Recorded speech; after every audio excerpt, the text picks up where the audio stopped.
would now like to transition to our first session of this year's program, which is titled The Drivers of Agricultural Productivity Growth, by introducing our first moderator, Courtney Cowley.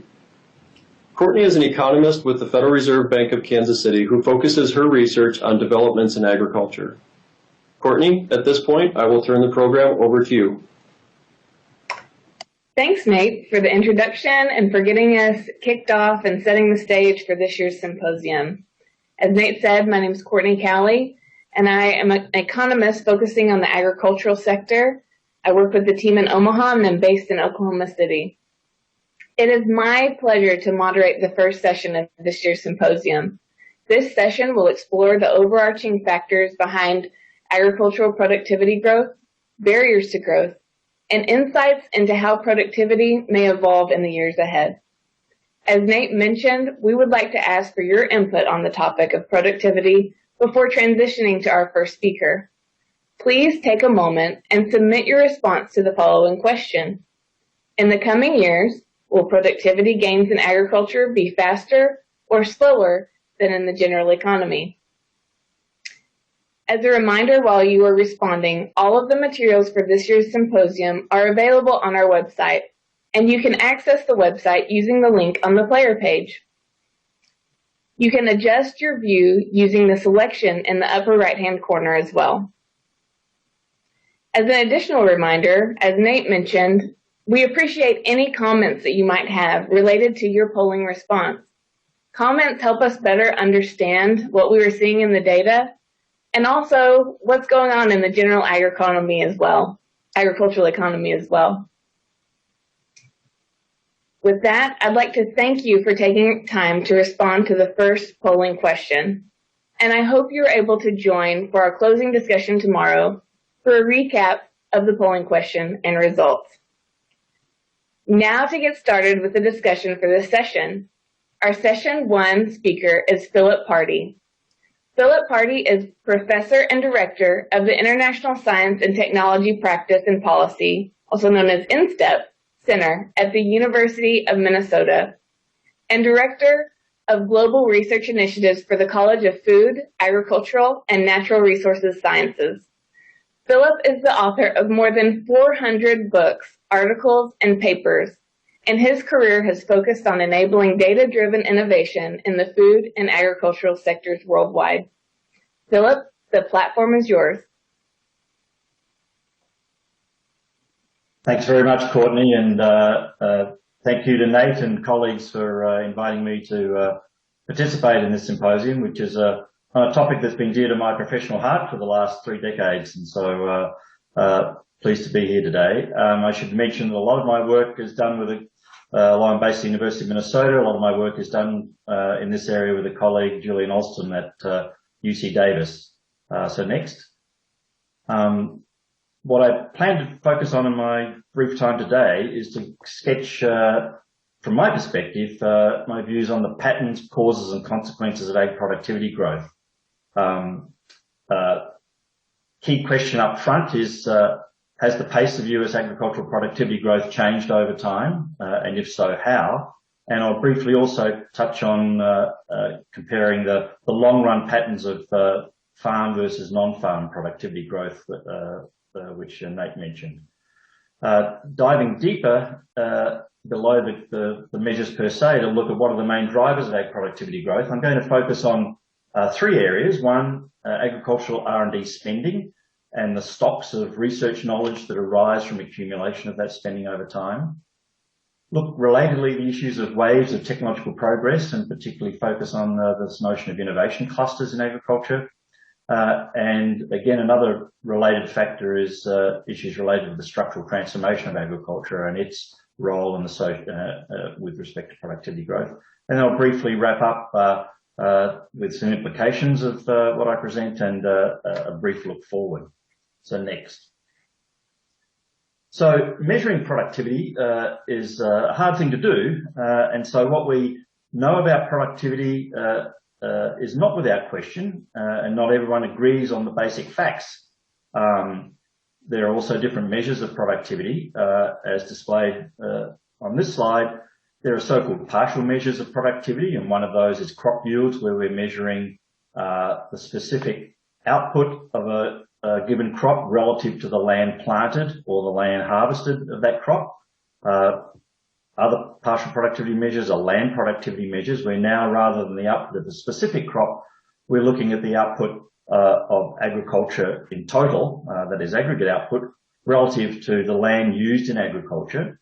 And that land use may be accounting for quality changes in the land that's used in agriculture over time or not. And relatedly, labour productivity, which is an aggregate output of the US ag sector relative to labour use, where again we may be changing for adjusting for the changes in the quality of labour used in agriculture. And labour use itself is a tricky measure to get when we've got over the long run a major shift of labour out of agriculture and a change in the operator status from full to part-time farming. And so to what extent those factors are actually captured in the measures or not influences our interpretation of them. And then there are a set of so-called TFP or MFP measures, that is total factor productivity or multi-factor productivity measures. And these are much broader measures of productivity where we seek to get a measure of aggregate output, but rather than with respect to a particular input, as in the case of a partial factor productivity measure, we try and get those estimates with respect to the suite of inputs that are used in agriculture. So there are two main sources of data. There's a series that's maintained by the USDA, and my group at Minnesota for the last 30 years or so has also been developing sets of estimates at the national, regional and state levels. And whilst there is certainly a coherence in the way we economists go about measuring productivity, and so there are certainly lots of similarities, there are also lots of differences and lots of choices that need to be made as you measure productivity in terms of which data to use, how to use the data and so forth. And so the devil is clearly in the data details when one comes to just comparing one set of estimates versus another. You really need to have a deep understanding about what those measures constitute. But we'll skate over a lot of the underlying details today and sort of try and focus and synthesize out some big picture results. In the graph in front of you, you can see labour productivity over the course of the 20th century grew approximately 16-fold, which is way faster than the rate of growth of land productivity, which was about 3.8-fold growth. And multi-factor productivity grew about 4-fold over that century. And so whilst you can see a big difference between particular partial factor productivity measures, where some are exceeding and some are slightly below the multi-factor productivity measure, so too are crop yields vary around our more aggregate measures, be they partial or multi-factor. So we see differences in the rates of growth of, say, wheat yields, which have grown 3.7-fold over the century, versus corn yields, which have grown over 7-fold throughout that century. So looking at graphs like this, you can see lots of wiggles in the data, and so it's particularly difficult to try and determine what are the trend perspectives on productivity growth, to try and distill out whether or not that underlying trend growth has slowed or not. And more importantly, and an important question is whether that growth is transitory or a more permanent phenomenon. So next. So on this slide, I've plotted the logarithm of both the multi-factor productivity measure and the two partial factor productivity measures. And this gives you a clearer visual clue as to whether or not the growth of productivity has been constant over time. So if over the course of that 20th century, productivity growth, be it partial or multi-factor, was constant, you would see a straight line in log terms with respect to the rates of growth of productivity. And what's evident from these plots is that you see visually an S-shaped curve, which gives you an indication that productivity growth has not been constant in the long-run trend pattern of growth. And that, in fact, what we see is a slowing in the productivity growth in the top curve that started in the mid-1960s, the so-called inflection point. So prior to that, productivity growth was actually accelerating, and then it turned at the inflection point and began to slow thereafter. Labour productivity its inflection point in these data was in 1960, and for land productivity a little bit later in the late 1970s. And so, whilst there's been a difference of opinion amongst economists of whether productivity growth has slowed or not, what we found in these longer run data is something that we had not seen before, and that was that the slowing of this productivity growth was preceded by a surge in the long run growth rate of productivity. Next. And so what you see on this table here in the first and second data columns there is that the period rates of growth of multi-factor productivity for the non-farm sector and the farm sector. And as you cast your eye down those 10-year period average rates of growth, you can see that they're certainly not constant over time, and that in fact there was a surge in non-farm productivity growth that preceded the surge in agricultural or farm productivity growth. You can also see on the two right-hand columns significant changes in the positioning of agriculture vis-a-vis the rest of the economy. We can see at the early part of the last century, agriculture constituted nearly 16% of GDP, and that's now down to about 1%, and also a very dramatic decline in farm labour as a share of total labour in the US economy. From well over a quarter of the economy was engaged directly in farming to now about 1.4%. And so whilst in these data, going back to the first two data columns, you can see not much of a difference in the long run pattern of farm versus non-farm productivity growth. There's certainly differences for specific periods of time in terms of the relative rates of productivity growth between the farm and the non-farm sector, over a more generalised decline in the share of output accounted for by agriculture in the US economy, and certainly a dramatic decline in the share of labour engaged in agriculture vis-a-vis the rest of the economy. So I'm now going to turn to having, at least in my mind and with my colleagues, settled the notion that we are in a situation where we have a slowdown in productivity growth in US agriculture that was preceded by a surge. The big questions on the table are what are the drivers of these changes over time? So I'm going to turn to the first consideration, next slide please, and look at the role of R&D and stocks of knowledge that are generated from investments in R&D. And here you can see some long-run data we've developed on the total public agricultural R&D spending starting back in the 1890s up to 2018. And this is in inflation-adjusted terms. So we've actually adjusted these data not for the general inflation rate, but for the actual best estimate of the cost of doing R&D. And you can see a very substantial growth in total public R&D spending up until the late 70s, early 80s, and then a slowing down thereafter, and in fact a reduction or a retreat from investments in real terms, in inflation-adjusted terms, in R&D spending by US agriculture. So we spend now between the state agricultural experiment stations or the land-grant universities and the USDA about 3.8 billion. Which is now substantially less than the private sector investment, which is about 8.7 billion by our estimates. So we can see that we've had this disinvestment in R&D spending going on for some period of time. The trapezoidal and gamma plots on there are actually our estimates of trying to take account of the fact that R&D doesn't have an instant impact on productivity growth, but there are long lags between R&D spending and productivity growth.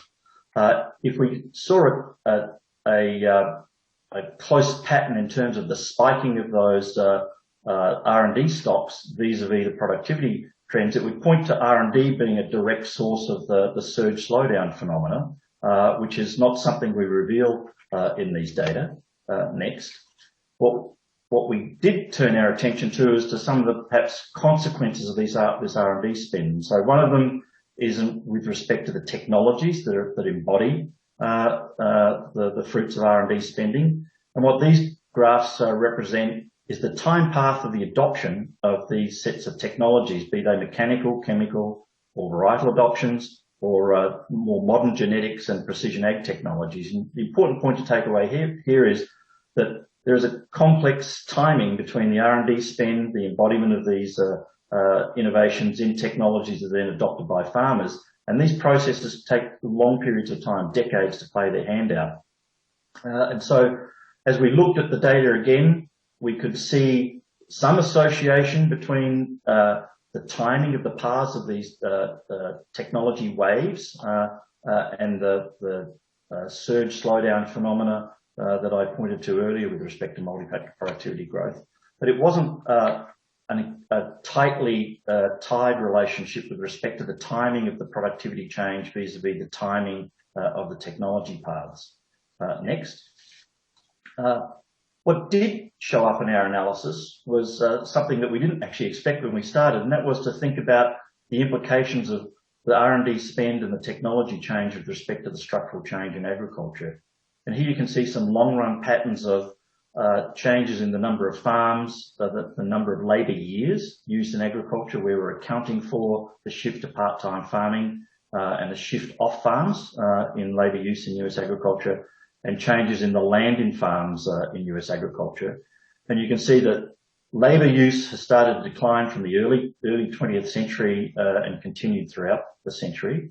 The number of farms peaked around the late 1930s, and the land in farms actually peaked in the mid-1950s.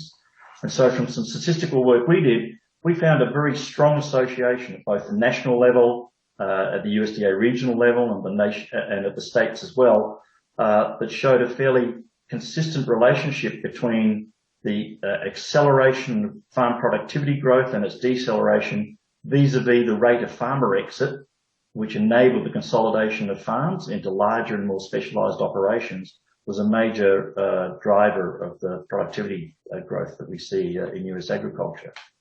And this is an important result because it suggests that we have this phenomenon where we've dramatically reduced the amount of labour use in US agriculture, and you only get to do that once.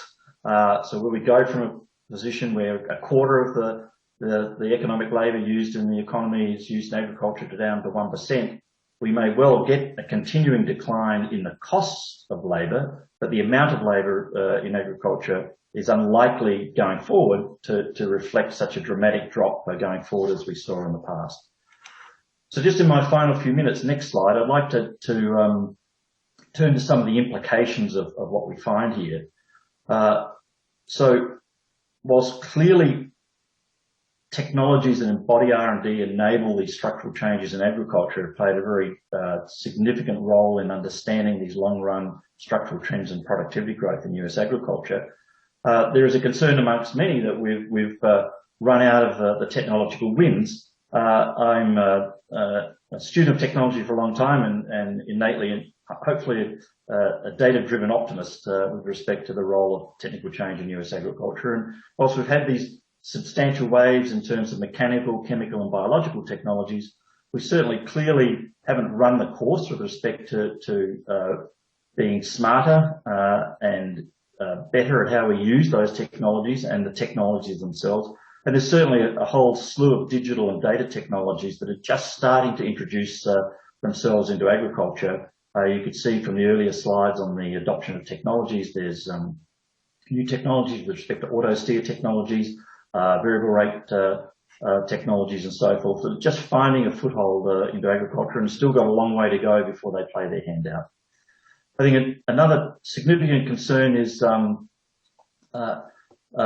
looking forward is what is the relationship between these new technologies and the role of promoting productivity growth versus preserving the past productivity gains. And agriculture is an unusual sector in the economy in that it's a biological production process. So if we turned off the R&D spigot, it's unlikely that the productivity levels that we see now would persist into the future. In fact, they would probably start to decline because we get co-evolving pest disease problems that fungi and viruses and so forth invent their way around the resistance genes and so forth that we have built into our modern crop varieties. We've also got the significant changes with respect to climate change that are bearing down on agriculture now, which are giving rise to all sorts of concerns about maintaining past productivity gains, and other sort of market-related factors that also can undermine past productivity gains. So I think looking forward, there's going to be a bigger share of the R&D dollars that are going to be directed towards so-called maintenance research that's trying to maintain productivity performance rather than perhaps necessarily enhancing it.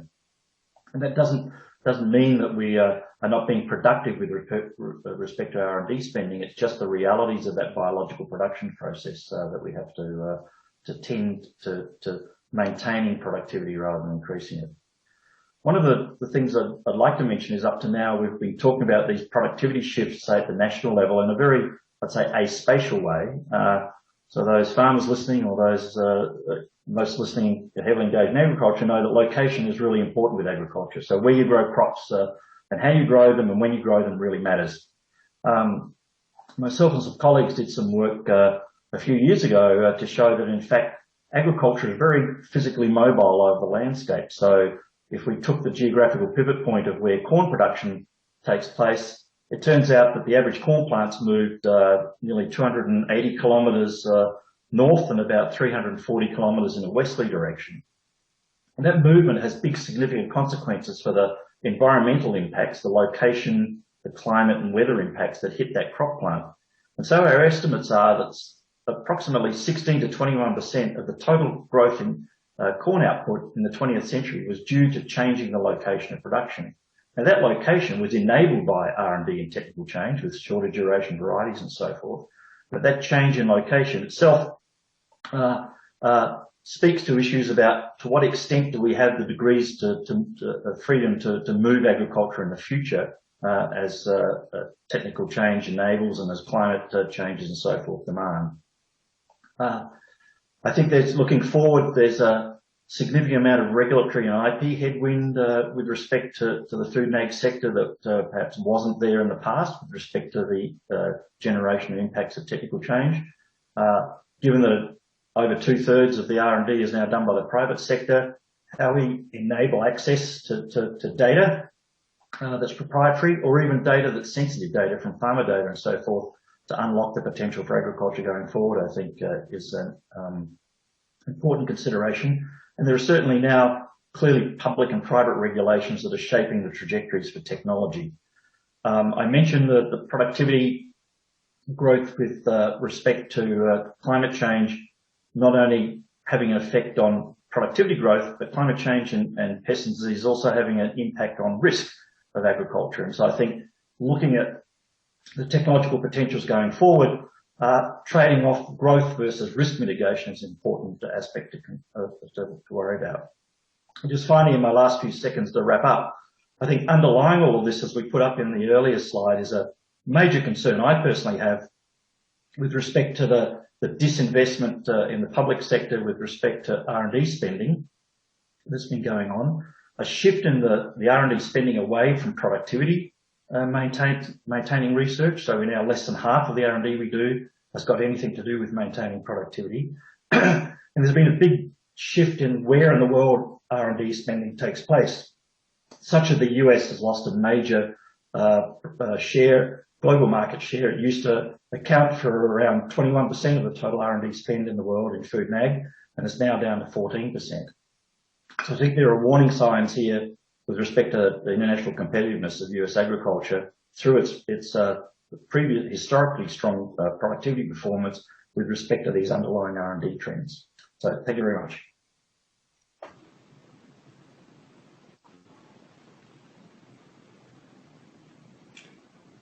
Thank you very much, Philip, for getting us in our first session started. As a reminder, if you have any questions based on this first presentation, you can include those in the question and answer comments link on the screen. Our discussant for this session is Keith Foodley. Keith is an economist with the Economic Research Service at the U.S. Department of Agriculture, where he conducts research on the economics of technological change and science policy for agriculture. Keith has also worked within the federal government with USAID's Bureau of Food Security and as a senior staff economist for the White House Council of Economic Advisors. And earlier in his career, he spent 10 years with the International Potato Center, stationed in Indonesia and Tunisia. Thank you for joining us, Keith. The platform is yours. Thank you, Courtney, for that introduction, and thanks to Nate and the folks at Kansas Fed for inviting me to participate in today's discussion. You know, I thought Phil's paper and presentation did a real masterful job of looking at the long-term performance of American agriculture. And what they showed was that, you know, at least since the 1940s, the growth in the volume of output of U.S. agriculture has been virtually entirely due to this improvement in productivity, this TFP or MFP measure of productivity performance that he described. You know, and that sets agriculture apart from the rest of the economy. If you think about U.S. GDP, typically about 1/3 of the growth of the U.S. economy comes from TFP growth, and the other 2/3 comes from increasing the factors of production, bringing more labor and more capital per worker, and so forth. In agriculture, it's all about productivity. The amount of land and labor has been falling. There's been some increase in capital, and certainly a big increase in purchased or manufactured inputs in agriculture. But when you add that all up, you don't have an increase in the total resources going into the sector, but you still have had this tremendous growth in the output of the sector. So agriculture is much more productivity dependent for growth than the economy as a whole. Now, the other thing that Phil pointed out was that there's been a tendency in the trend rate of growth in that agricultural productivity to be slowing over time, and he attributed it, at least in part, to the stagnation in R&D spending oriented toward farm productivity, particularly in the public sector. Now, one of the, of course, limitations of his series is that I think it ended about 2006 or 2007. He did mention that, you know, the USDA also maintains an ag sector TFP index that currently starts back in the 1940s and runs currently through 2017. And we'll be publishing another update of that later this year to bring it out to 2019. And he mentioned that, you know, our series is constructed a little bit differently than the one that he has put together. But they both tell essentially the same long-run story, that since at least the 1940s, agricultural growth in the United States has been due to increases in multi-factor or total factor productivity. It's not due to bringing in more factors of production. Now, our series also does show a gradual decline in the rate of growth in productivity. It's hard to measure what the trend rate of growth is. You get a lot of fluctuations from year to year. Agriculture is a sector that's subject to weather shocks and pest and disease outbreaks. And that affects the productivity series, because if you have a low output year, you tend to have a low productivity year. And if you have really favorable conditions, TFP can look like it really grew a lot one year, but it may not be a long-term trend phenomenon, but just a short fluctuation around that trend. So I think the USDA series also shows, though, a gradual slowdown in the trend rate of productivity growth in U.S. agriculture, though not as dramatic as the one that Phil has, and that, you know, again has to do with how things are measured and some of the choices that one makes in constructing these measures. But the fundamental story of a productivity dependent sector with a slowing rate of growth in that productivity, I think, holds across these two different measures of that performance indicator. So what are the consequences of this productivity slowdown for U.S. agriculture and food security and other things that society wants from its agricultural sector. Well, let's remember what productivity does. By allowing production to grow using fewer resources, productivity allows the cost of production to fall. That raises farm income, lowers your costs. It also makes your sector more competitive.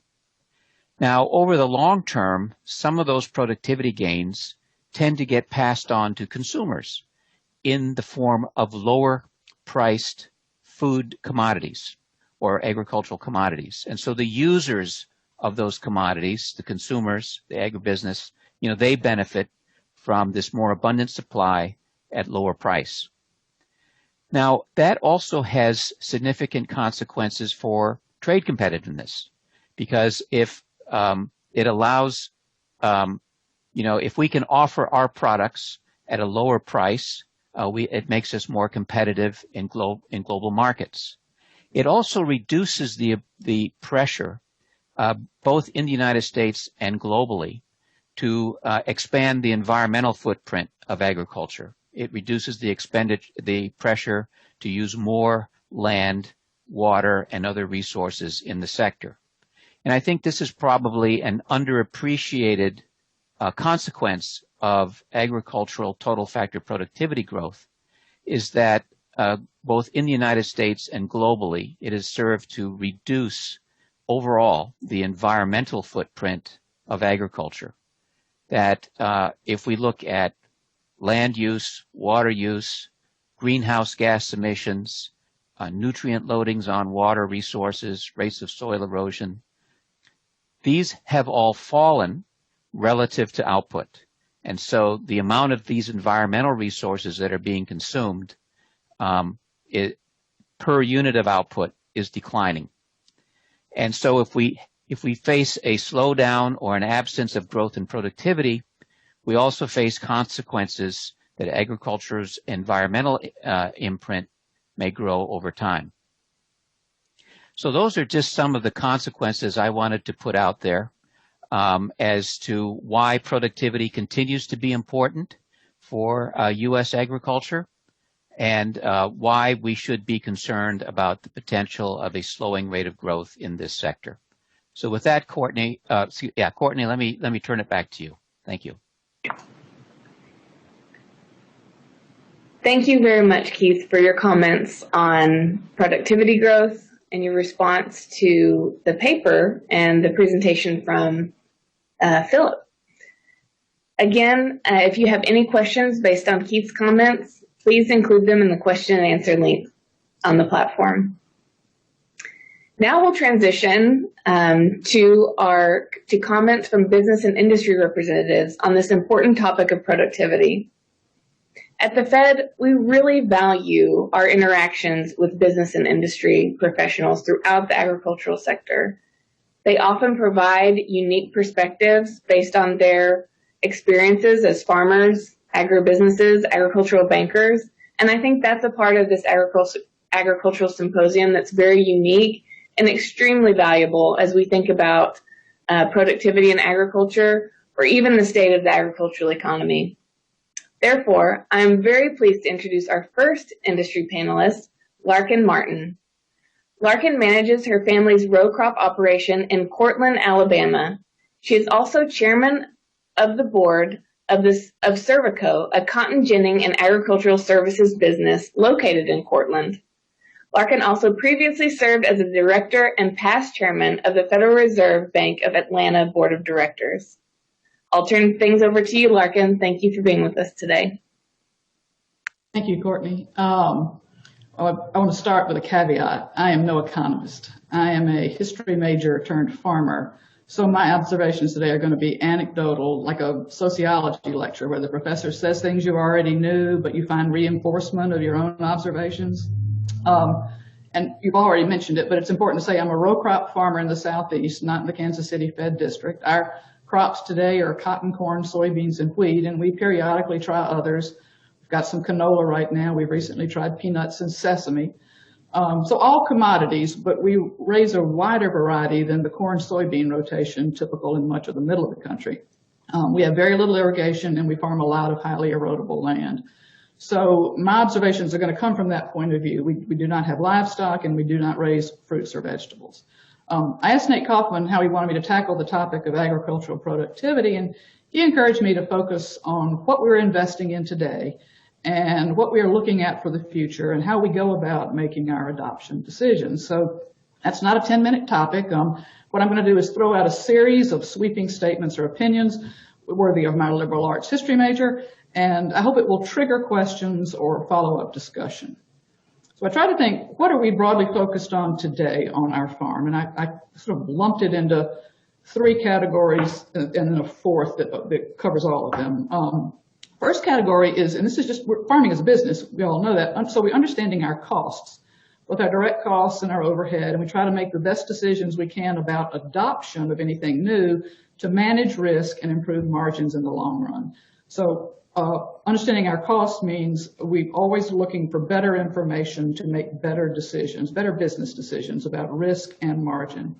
The second major category is we're trying to understand, we spend a lot of time on our farm, understanding and managing the spatial complexity in our fields. This technology is growing.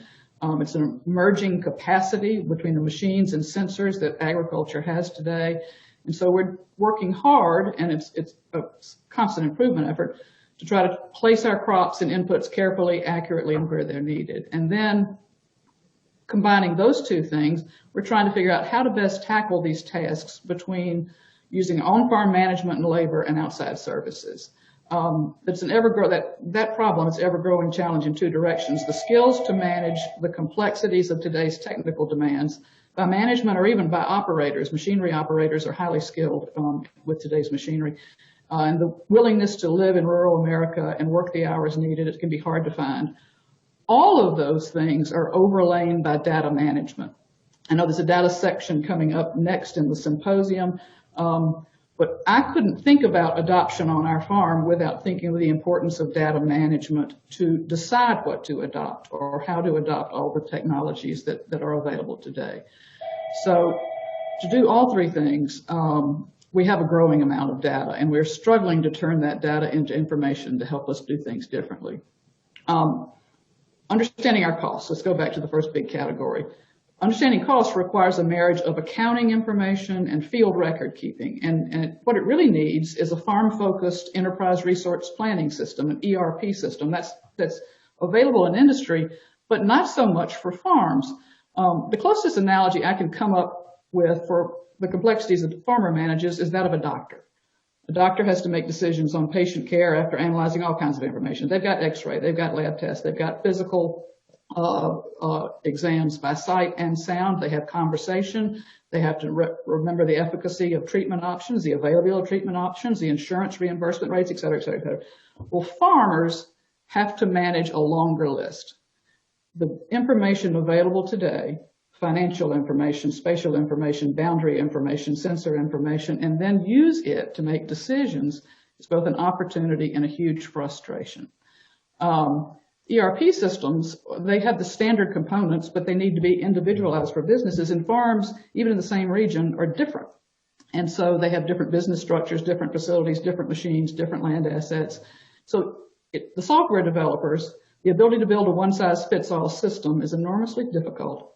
And so it's my observation that software developers tend to focus on solving for just the largest crops or just one facet of the business. And also important, the development of management software packages is often being done and sold and supported by companies that are suppliers of machinery or input to farmers. And there's not complete alignment of interests. Software is developed ultimately to best serve the overall goals of the company developing the software. They're targeting farms. Hopefully it's useful by farms, but they are not motivated often motivated to address the issues that are smaller or idiosyncratic or smaller crops, because those markets are not big enough to demand the resources for software development, which is expensive. Examples in my world: cotton, peanuts. I don't raise it, but rice, farmers that raise those crops often complain that the management softwares out there today that are being developed don't apply or don't have complete efficacy for those crops. What tends to happen right now is farmers have software packages that work for a portion of their needs. In some cases, they sacrifice privacy and become vulnerable targets to sales pitches and pricing. At best, it's a very farmer-focused but single-purpose app or piece of software that you then have to cobble together in your office with other pieces of software. So that leads me to the next big hurdle for this opportunity of data management, which is data interoperability. It's my observation that it's a significant cause of frustration and delay on individual farms to adopt the use of data systems because the data interoperability is a problem. Much of the data generated by the machines and the sensors is in proprietary formats, and it requires a licensing for access. I've been asking about this, frustrated by this for a number of years, and I'm no data scientist, but I'm told that there's very little open source software development in agriculture and very few open APIs. Data does not move easily, and there's no code library for developers like they are for people moving JPEG files around or PDFs around. So on our farm, I've worked hard on this data interoperability and software to help us make decisions for a long time. And at the moment, we have a cloud-based accounting system, a separate cloud-based field record-keeping system, a separate cloud-based harvest record-keeping system for grains. None is available for cotton, and a cloud-based field boundary, soil sample, and variable rate fertilization prescription writing system. None of those systems talk to each other. All of those systems need the same information put in. That's an awful lot of time in our office tapping information, in the very same information, into multiple places. And all of those systems and this video require broadband access. And that is a struggle. It's a struggle here for us. It's a struggle across rural America. So if we succeed in getting all the information in our data and trying to use it and common sense to make our operation more efficient, one of our big opportunities and challenges is to try to figure out what we can do in-house between software and the talent we have, and what help we need from specialized advisors, and making a good choice for our farm and our crops and what's available here for those decisions. I think in one of the papers later today, there's a distinction made between small data and big data. And maybe I'm too inwardly focused, but it's my opinion, because I know how faulty our machine data is and how many things it doesn't capture. I think, and most of the farmers I know are interested in small data applications. A lot of the investment today is in big data, AI learning, and anonymized big data. But I'm here to say that I'm sure there are people smarter than I that will figure it out. But I know how I worry about all the faulty and incomplete data being used in for those systems. So that's the data overlay. What else are we investing in? Well, we're investing in field machinery and crop storage facilities that make our operation more efficient. How does it make it more efficient? Well, weather dictates tasks and timeliness. Timeliness is the key to success. Plant quickly when the conditions are available to you that are optimized yield potential. Harvest quickly, hopefully, when you have windows and you don't leave the crop in the field. Timeliness of in-season spraying for insects and pests is very important.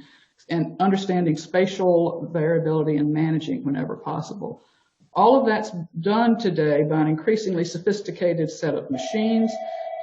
Bigger is been the goal for a lot of time. We go over more acres with one machine than we used to by far. But in our area, bigger, I think we've reached the limit of big. We have irregularly shaped fields, some small fields, and we're not like the Great Plains where you can go for miles and wider equals just more efficiency. We have to turn around a lot. So big is not always good. We're solving for speed across the field, but we have bumpy fields, highly erodible fields. We really can't drive a planter a lot faster without losing accuracy of seed placement.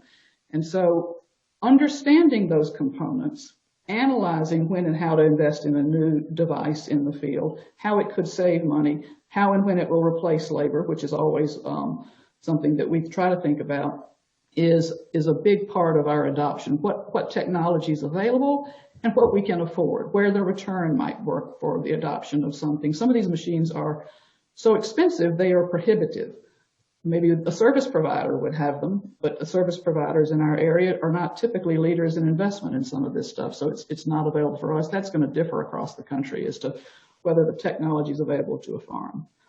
One of the things we work hard on here, because our conditions demand it, is precision placement of things, from threats from weeds and plants or weeds and pests, and we have a growing understanding of the long-term importance of soil health.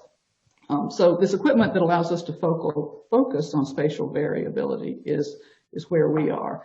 In the past 2 decades, the GMO traits have allowed us to become no-till farmers. We are increasingly adopting cover crops.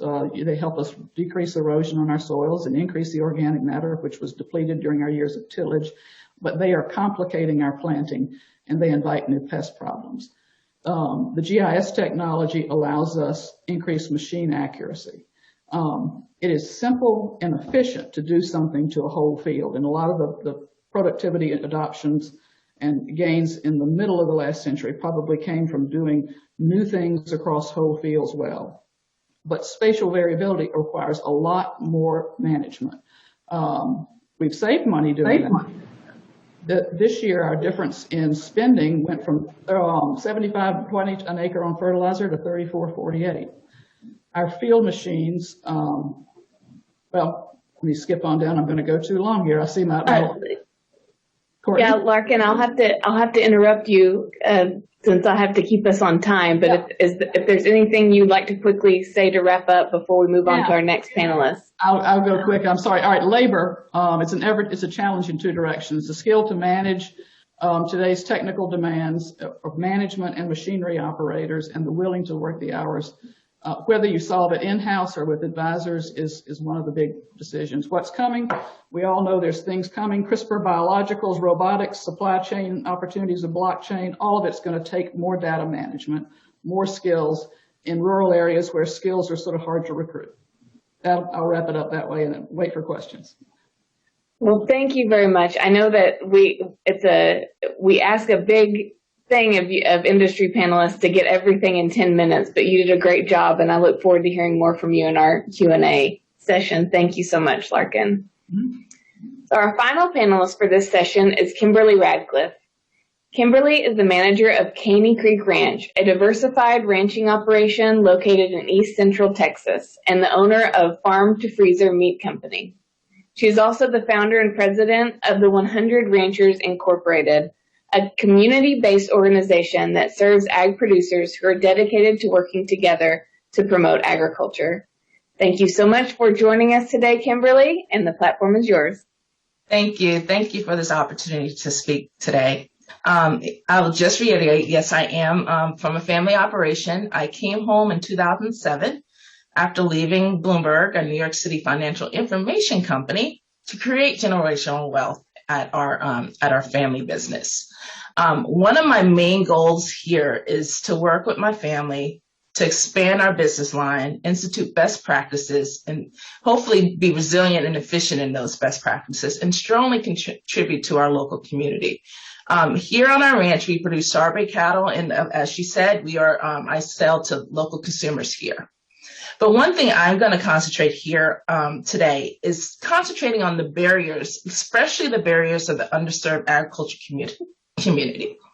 I have witnessed my own family's journey to being a new rancher. I understand the challenges facing new and beginning ranchers, especially from the underserved community, and I'm passionate about supporting that community. And that is one reason why I helped co-found the 100 Ranchers, which is mainly helping the minority producers within their capacity to produce safe, clean, and marketable products. But for nearly a century, the minority community has been excluded from a lot of programs. And it starts back in the 1930s, where we originally had 1 million minority producers, and we're now down to 50,000, less than 50,000. And I just want to give a little history behind the numbers and why the numbers are so low.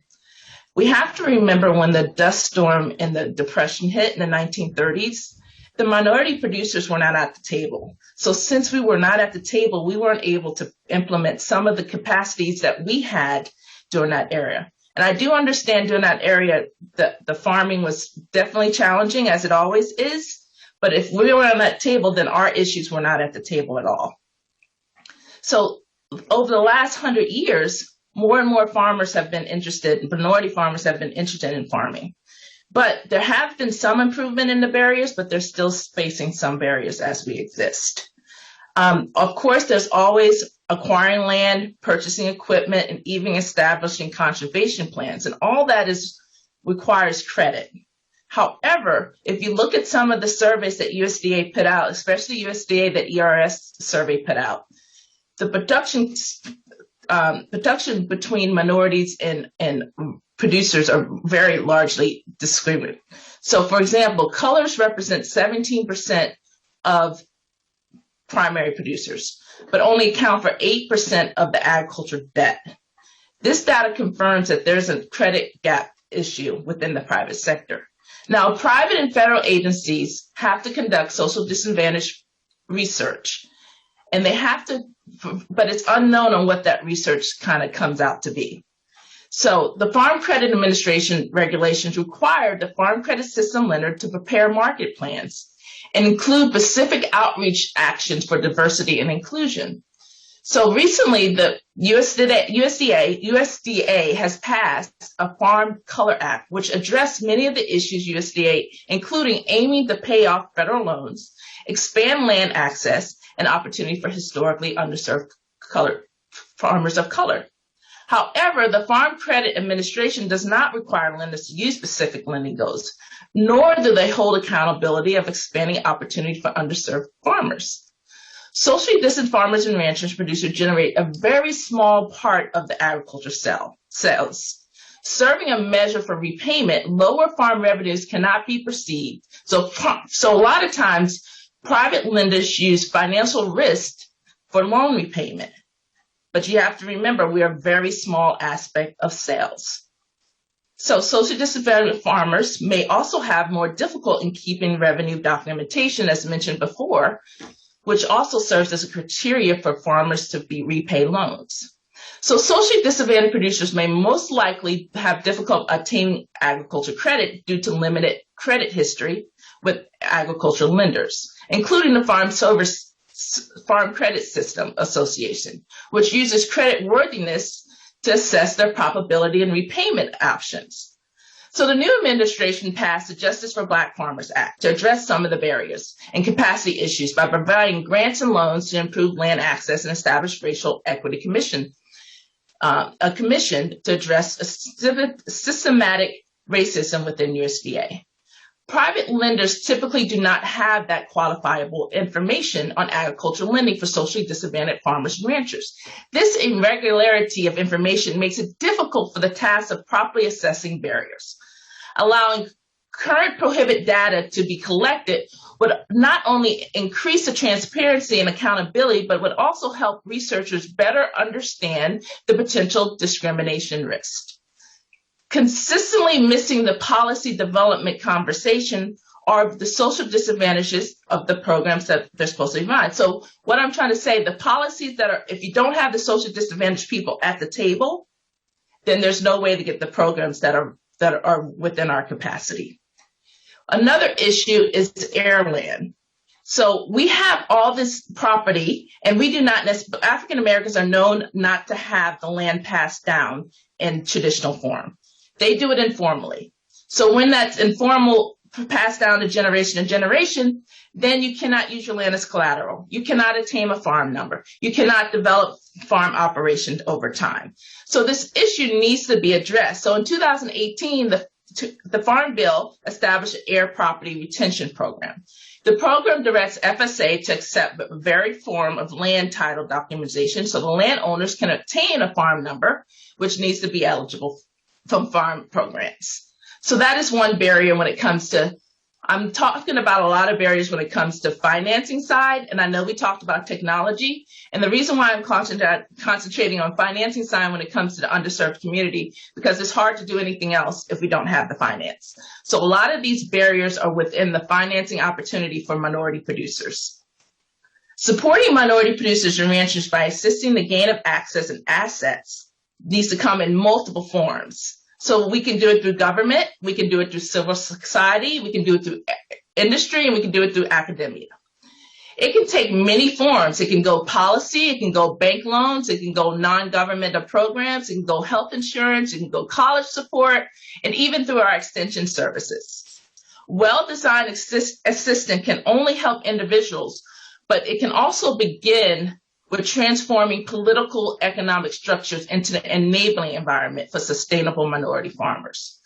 So the lack of racial and ethnic diversity translates in the lack of new ideas, perspectives, experiences, which holds back process of innovation in the farming industry.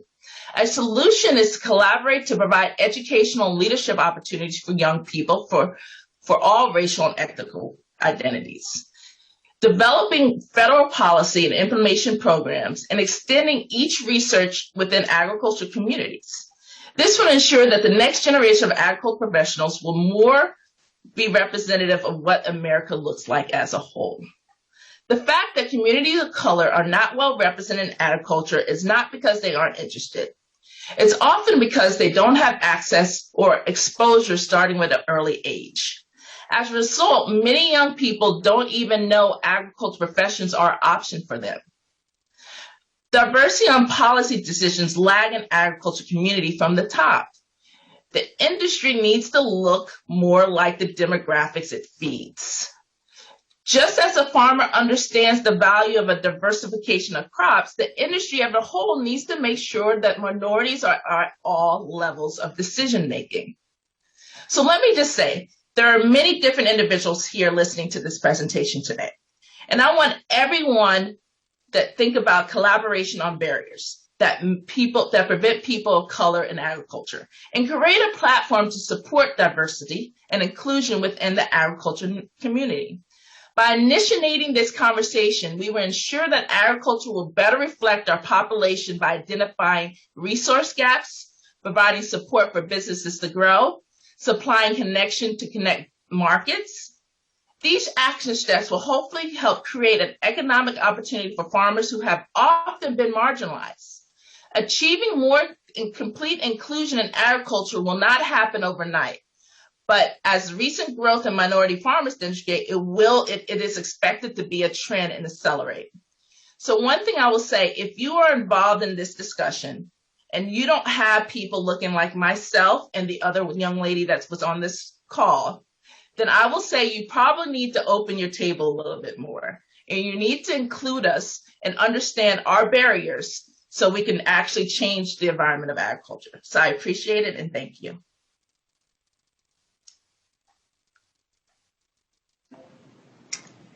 Thank you very much, Kimberly, for your comments. I'd now invite all of our speakers and panelists from session 1 to unmute and turn their videos back on, as we now have time for questions of all 4 presenters. As a reminder, please include your questions and comments in the questions and comments link on the survey platform. And I just say that, Kimberly, I appreciate your comments on, thinking about the ability to be productive. What do farmers need to be productive? And, oftentimes that starts with access to capital, access to credit. And that is an important aspect in driving productivity. So to connect Kimberly's comments with what we've heard from some of the other speakers, I would ask, Phil, Keith, and Larkin to maybe comment on this idea of the importance of access to capital in the private sector in driving productivity overall, because I think that Kimberly did make some great points on how important that can be and has been. And when that's limited, it may limit the ability of farmers to be productive and to fully participate in the agricultural economy. So I'd just throw that out there for anyone who would like to respond. I'm happy to respond just to confirm the statement. Access to capital is key to any business operation, and without it, the opportunity to execute is not there. So if you start with no underwriting, the assets that are typically used for underwriting loans, if you're absent those, it's a hard place to start.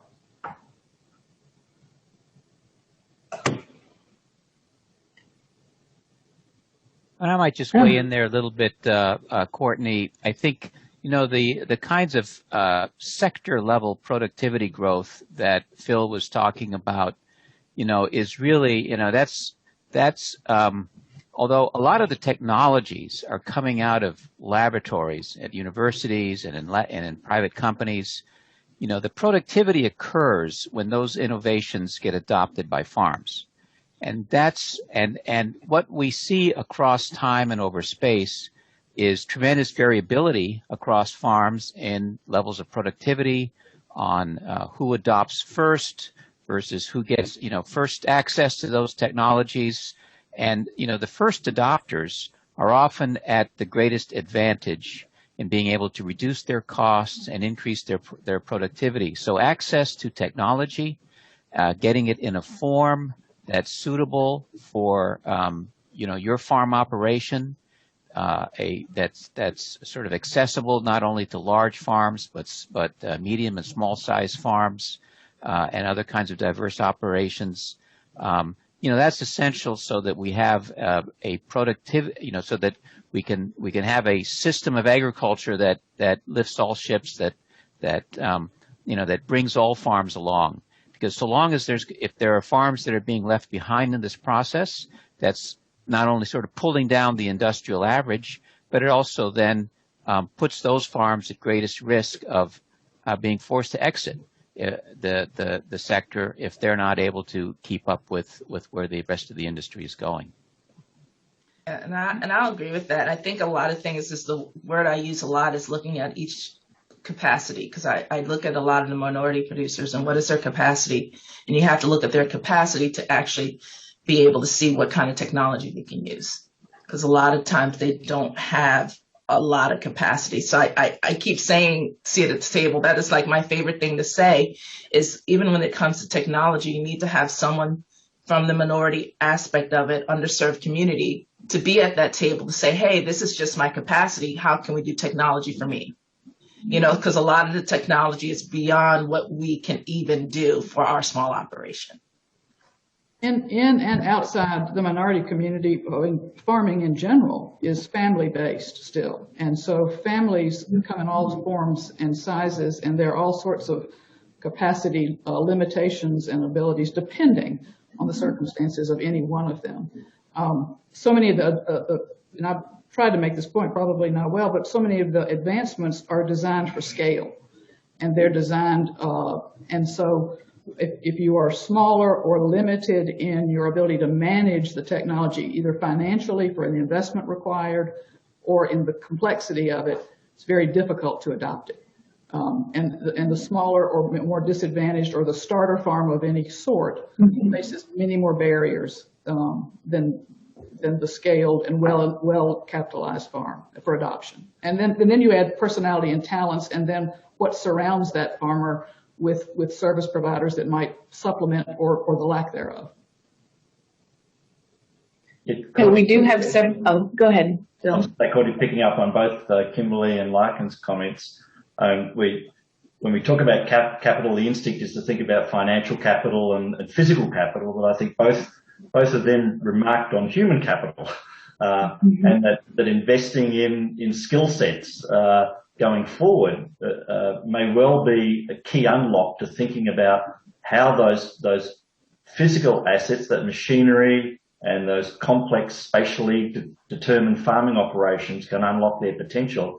I think that, in the data I sort of put up there very briefly, we saw this massive decline in the amount of labour hours used in agriculture. What lies behind those data is actually a significant increase in the skill and experience of farm operators, which we try imperfectly to capture. And I think Kimberly and Larkin are great examples of that in the flesh, that having really skilled, not just operators, but also service folks engaged in agriculture, I think is going to be really key to unlocking a lot of the new sort of data and digital and as well as sort of machinery type technologies going forward. So I think I would underscore that human capital is a major consideration going forward with respect to the competitiveness of US Ag. Yes, thank you very much for all your comments on that. And I will say we have several comments or questions that have come in And so we'll start, we'll stay with you, Phil, in a question that we had that asks if, and then Keith, you may also want to comment on this as well. If research and development investment is reducing in the public sector, can the private sector make up for this? And what would be the implications? It's a common question, Courtney, as to whether the public and private R&D as substitutes or complements, and Keith's done a little bit of work on this, and both of us looked at this over time. But a key thing to point out is that with respect to this public disinvestment in US agriculture, it's pretty dramatic. I speak to lots of policymakers who are unaware of the magnitude of the decline in investments in the public sector spending. So in real terms, after adjusting for inflation, we're now back to the levels of real investment that occurred in the mid-1970s. And as I say, that's at the same time as other countries have been doubling down on their investments. So the US, as a share of the total global spend on public sector R&D spending, is dramatically lower now than it was several decades ago. Private sector spending has increased over time relative to public sector spending. But the slide, I didn't have time to sort of go through, but I presume people will be able to get the slides after the talk. The symposium is that whilst there was a growth in private spending in the US, that started to slow as well. And so I think when we look at sort of innovation processes and look at the relationship between the public and private sectors, in some cases they are substitutes, so that more private spending can substitute for a lack of public spending. But in many cases, they're complementary. The sorts of research that takes place in the USDA and the land-grant universities is often of a pre-commercial type of research, basic discovery type R&D and so forth, that is not the sort of research that many companies can afford to bear the risk to undertake, and where there's a clear collective good that requires sort of collective support. And so I think thinking about an innovation system where you've got a complementarity between public and private sector is more productive way to think about it than thinking about the private sector substituting for the lack of public sector spend. Right. Keith, would you have anything? Okay, go. Well, I thought Phil did a great job I just might want to add too, just to kind of extend his remarks a bit, is that in some sense, private R&D depends a lot on public R&D. So as this, public sector kind of does this pre-commercial research, that opens up these technological opportunities for private companies to come in and develop, commercializable products. So if one part of that, if that first part of that pipeline sort of dries up, there's fewer incentives for the private sector to invest. They just don't have as many things that they would find profitable to do. So these, so I think the bottom line is that these are two primarily complementary investments, and they're not very close substitutes for one another. You need to have an environment in which both are robust to keep to sustain productivity growth over the long run. Right. Thank you. And now, Bill had mentioned, just how much better labor has been, the expertise of farmers, the human capital of farming. So Larkin and Kimberly, we had a question that I think is really interesting, recognizing what we're hearing from many across the industry, particularly farmers, about labor shortages, as the economy begins to recover. So one question was, what have you found that is successful in bringing people to the area, in your area, to work on the farm? And Kimberly, to some of your comments on, maybe even including, how do you encourage, more participation in farming as a career, or in agriculture in general as a career? So would be interested in your thoughts on that. So one thing I'm very strong with is I do internships at my operation all the time. And I try my best to do young ladies that look like me, because I think it's important just for me to do that aspect of it. So every year I'm reaching out to some university to provide that option. And as far as the other thing is, we briefly mentioned about the nonprofit that I helped find. We do get quite a bit of funding from a lot of private sectors to do the work of trying to find the next generation. And a lot of times it's just coming to my operation, and I do a lot of embryo work here at my work, and I bring my embryologist, and so the science side about it. And, the kids are fascinated about all the different kind of technologies and options that we have here. So it really does start young when it comes to finding the next generation. Now with labor itself, to me, it's a big old family here. It's amazing. Like the kids are out today was the first day that my workers' kids were out. They all were at the ranch today, every last one of them, and just doing whatever they want. We have, you feed up, and we've been making chores for them. And that really helps keep my employees and everyone happy. So it's really finding a niche for your farm to try to keep those employees there. It's not easy. We do have a high turnaround rate, no matter how family oriented you are. Sometimes a high family rate is still there, but I think it's going to be one of those situations that it's honestly, it's going to be a struggle probably for a while for agriculture, because it's just the way agriculture is.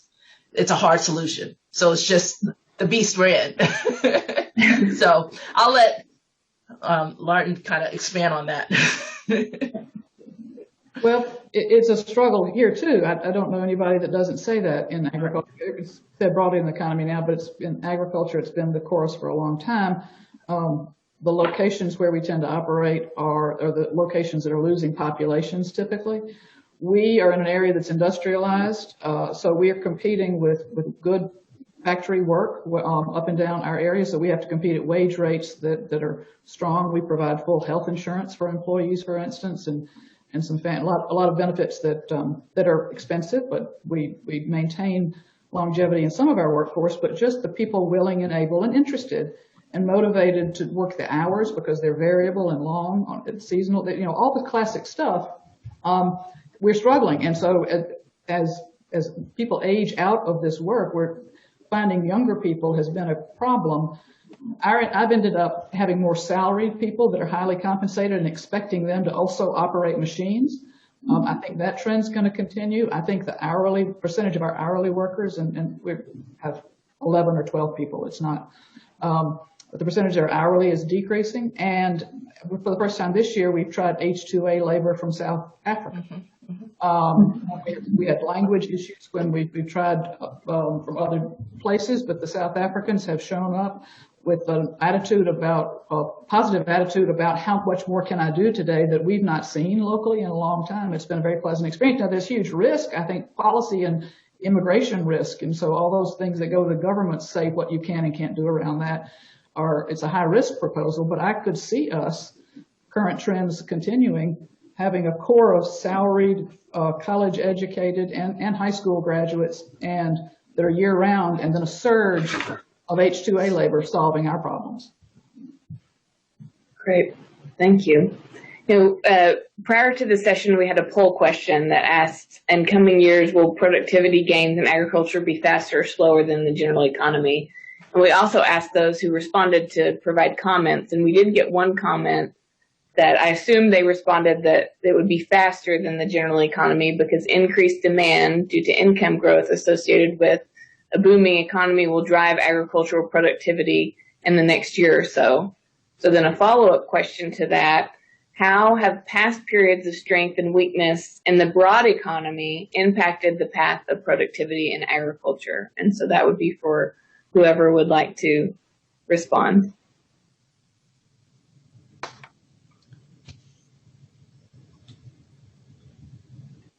I think the professors are probably well suited. Yeah, it's an easy question, but a tough one to answer, Courtney. I think that the general long run trend, as I indicated, was that 70 or 80 years ago, productivity performance in agriculture really mattered for the US economy. Now that's no longer the case. So even whilst you may have high productivity performance, relatively high productivity performance in the agricultural economy, that's not necessarily going to have a big impact with respect to the economy as a whole. But I think Larkin mentioned about she's operating in a very competitive market there, and on the margin being able to pay the wage rates that draw people in the sector, it's going to require really high productivity performance in the ag sector to be able to generate the revenue streams to pay for that labour. So I think just in terms of intersectoral flows of critically of labour, maintaining productivity performance in agriculture perhaps above the performance of the rest of the economy, given the sorts of constraints that you've got of attracting people into non-traditional labour situations, right? Whereas was described, it tends to be seasonal. It's hard work and different work than perhaps in many other sectors of the economy. And so paying a price premium to compensate for those sorts of things for some folks on the margin attract people in. But I think Keith and I also talked about, I think, concerns he and I both share about the long-term competitiveness of US agriculture. So it's not a matter of where ag sits relative to the non-ag sector within the US. It's where the ag productivity performance of the US sits with respect to the ag productivity performance of other countries. And particularly the significant exposure of many components within the US ag sector to international trade realities means that being cost competitive in the international markets and also increasingly quality competitive as consumers up their demands for the sorts of attributes that they require from crops, not just the food products per se, but the way those crops are produced. There's clear potential advantages for the US with respect to those aspects of the production process vis-a-vis other countries, which will play their hand out over the decades ahead. Yeah, I just might also add to that, just to keep our listeners, to keep in mind amongst our listeners the distinction between production and productivity. So the comment that, if demand grows really strong because of economic recovery, that will boost productivity, well, that will certainly, boost prices and encourage farmers to expand output and production. But unless there's new technologies and innovations that come along that allow them to do that, they won't be able to expand through productivity. They'll have to expand by, farming new lands, and trying to attract more labor and so forth. And so productivity is really about how do you innovate with your existing resources, what kind of new technologies you adopt. And that's really kind of this, this R&D driven process, this human capital driven process. And so it's really the supply side drivers that are influencing, the long-term growth in productivity. Now, I would add that if we, there have been some studies that have compared total factor productivity growth across the sectors of the U.S. economy, and agriculture has historically grown more faster than the rest of the economy in terms of TFP, so in terms of that productivity growth. Now, this slowdown that Phil talked about, that's affecting agriculture, is also affecting the economy as a whole. That total factor productivity growth across the whole U.S. economy, really ever since the Great Recession of 2007, 2008, has not recovered. And that's a broader concern, a macro concern about sort of long-term health of the U.S. economy. So agriculture is kind of facing a similar dilemma with the rest of the U.S. economy on those grounds of sustaining long-term productivity growth.